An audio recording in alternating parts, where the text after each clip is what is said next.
اعوذ باللہ من الشیطان الرجیم بسم اللہ الرحمن الرحیم۔ سب سے پہلے میرے تمام سننے والوں کو السلام علیکم ورحمۃ اللہ وبرکاتہ۔ میری آج کی گفتگو کا موضوع ہے چغلی کی تعریف اور اس کے بارے میں مزاحمت۔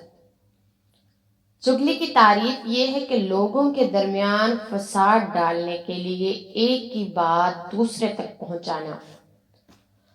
احادیث میں چغل خوری کی شدید مزاحمت بیان کی گئی ہے۔ حضرت حذیفہ فرماتے ہیں کہ میں نے حضور صلی اللہ علیہ وآلہ وسلم کو ارشاد فرماتے ہوئے سنا ہے کہ چغل خور جنت میں نہیں جائے گا۔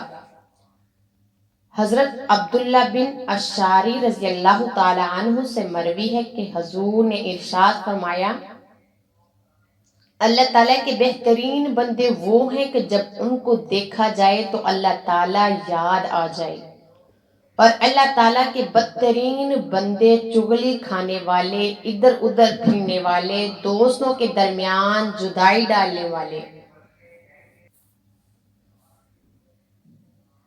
اور بے عیب لوگوں کی خامیاں نکالنے والے۔ حضرت علامہ بن حارث رضی اللہ تعالی عنہ سے روایت ہے کہ حضور نے ارشاد فرمایا، منہ پر برا بھلا کہنے والوں، پیٹھ پیچھے عیب نکالنے والوں، چغلی کھانے والوں اور بے عیب لوگوں میں عیب تلاش کرنے والوں کو اللہ تعالیٰ قیامت کے دن کتوں کی شکل میں جمع فرمائے گا۔ استغفر اللہ۔ ان میں سے ایک اور جگہ ارشاد فرمایا، مناع للخیر معتد اثیم، بلائی سے بڑا روکنے والا۔ اس آیات میں اس کافر کے 3 عیب بیان کیے گئے ہیں۔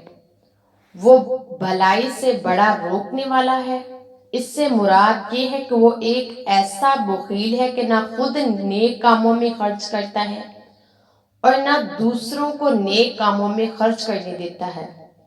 حضرت عبداللہ بن عباس رضی اللہ تعالی عنہ اس کے معنی میں بیان کرتے ہیں کہ بلائی سے روکنے سے مقصود اسلام سے روکنا ہے، کیونکہ خالد بن ولید، خالد بن مغیرہ اپنے بیٹوں اور رشتہ داروں سے کہتا تھا کہ اگر تم میں سے کوئی اسلام میں داخل ہوا تو میں اسے اپنے مال میں سے کچھ حصہ نہ دوں گا۔ لوگوں پر ظلم کرنے میں حد سے بڑھنے والا سخت گناہگار ہے۔ اتلم بعد ذالک زنیم، اتلم سے مراد سخت مزاج۔ اس میں اس کافر کے 2 عیب بیان کیے گئے ہیں۔ وہ طبعی طور پر بد مزاج اور بد زبان ہے، اور ان تمام عیبوں سے بڑھ کر اس کا یہ عیب ہے کہ وہ ناجائز پیداوار ہے، تو اس سے خبیث افعال کے درمیان صادر ہونے میں کیا تعجب ہے۔ ابو برکت عبداللہ بن احمد رحمۃ اللہ علیہ فرماتے ہیں کہ ولید بن مغیرہ نے اپنی ماں سے جا کر کہا، محمد مصطفیٰ صلی اللہ علیہ وآلہ وسلم نے میرے بارے میں 10 باتیں بیان فرمائی ہیں، ان میں سے 9 کے بارے میں تو میں جانتا ہوں کہ وہ مجھ میں موجود ہیں، لیکن ان کی یہ بات میں ناجائز پیداوار ہوں، اس کا حل مجھے معلوم نہیں۔ اب تو مجھے سچ سچ بتا دے کہ اصل حقیقت کیا ہے، ورنہ میں تیری گردن اڑا دوں گا۔